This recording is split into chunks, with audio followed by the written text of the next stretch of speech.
അടുത്ത നിയമസഭാ തെരഞ്ഞെടുപ്പിൽ മത്സരിക്കാനുള്ള സാധ്യത തള്ളാതെ മുഖ്യമന്ത്രി പിണറായി വിജയൻ ഇക്കാര്യം തീരുമാനിക്കേണ്ടത് പാർട്ടിയാണെന്നും അൻവർ അല്ലെന്നും മുഖ്യമന്ത്രി വ്യക്തമാക്കി.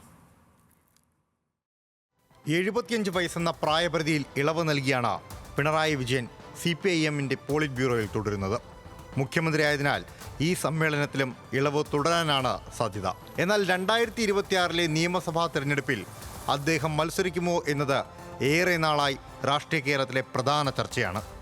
UDF അനുവദിച്ചാൽ പിണറായി വിജയനെതിരെ മത്സരിക്കുമെന്ന PV അൻവറിന്റെ പ്രസ്താവനയോടെയാണ് വീണ്ടും വിഷയം ഉയർന്നു വന്നത്. ഇതാണ് അൻവറിന് മുഖ്യമന്ത്രിയുടെ മറുപടി.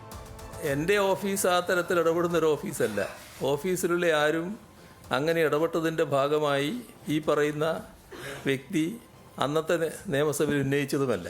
ഇന്ന് അദ്ദേഹം പറയുന്ന കാര്യങ്ങൾ അദ്ദേഹത്തിൻ്റെ രാഷ്ട്രീയ നിലപാടിൻ്റെ ഭാഗമായി മാപ്പ് പറഞ്ഞുകൊണ്ട് ചില കാര്യങ്ങൾ ഉദ്ദേശിക്കുന്നുണ്ടാവും. അതിന് സഹായകരമാകുമെങ്കിലും നടക്കട്ടെ. അതിനുവേണ്ടി ഞങ്ങളെയും എൻ്റെ ഓഫീസിനെയും ഉപയോഗിക്കേണ്ടതില്ല എന്ന് മാത്രമേ ഉള്ളൂ. ഞാൻ മത്സരിക്കണ്ടേ തീരുമാനിക്കേണ്ടത് അൻവറല്ലല്ലോ. അതിലൊന്നും എൻ്റെ വ്യക്തിപരമായ അഭിപ്രായം ഞാൻ പറയേണ്ട കാര്യമല്ലല്ലോ. അതിലൊക്കെ പാർട്ടിക്ക് നിയതമായൊരു നിലപാടുണ്ട്. ആ നിലപാട് ഉചിതമായ സമയത്ത് പാർട്ടി വ്യക്തമായിക്കൊള്ളൂ.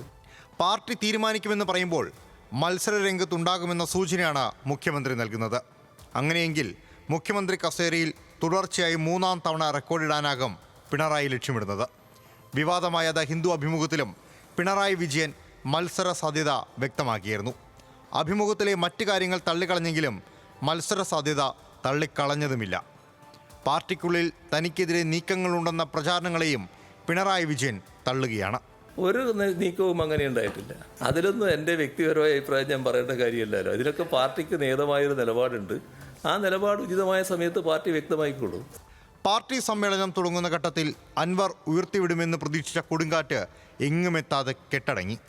സമ്മേളനത്തിൽ നിന്ന് കരുത്താർജിച്ച് പിണറായി വിജയൻ വീണ്ടും മത്സര രംഗത്തേക്ക് ഇറങ്ങിയാലും അത്ഭുതപ്പെടാനില്ല. ന്യൂസ് മലയാളം, തിരുവനന്തപുരം.